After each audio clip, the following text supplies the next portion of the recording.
Mga pangunahing health benefits ng patatas. Number 1, maaaring makatulong sa anemia prevention dahil sa kanilang iron content. Number 2, maaaring makatulong sa muscle function dahil sa kanilang magnesium content. Number 3, maaaring makatulong sa wound healing dahil sa kanilang vitamina C content.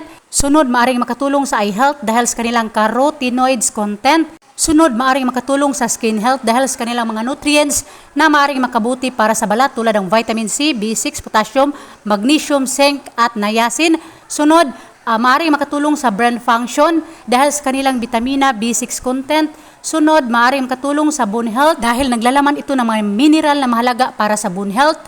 Sunod, maaaring makatulong sa heart health dahil may mga katangian ito na maaaring makabuti para sa puso. Sunod, maaaring makatulong sa weight management dahil sa kanilang fiber at resistant starch content. Sunod, maaaring makatulong sa digestion at regularity dahil ang patatas ay may fiber na makatulong sa pagpanatili ng regular na bowel movement at pag-iwas sa constipation. Sunod, maaaring makatulong sa pagkontrol ng blood sugar dahil ang patatas ay naglalaman ng resistant starch na makapagpababa ng blood sugar level. Sunod, maaaring makatulong sa blood pressure regulation. Ang patatas ay makatulong sa blood pressure regulation dahil sa kanilang potassium content.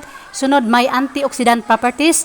Ang patatas ay mayaman sa mga compound na tinatawag na flavonoids, carotenoids at phenolic acids na nagsisilbing proteksyon laban sa mga free radicals na magdulot ng chronic diseases.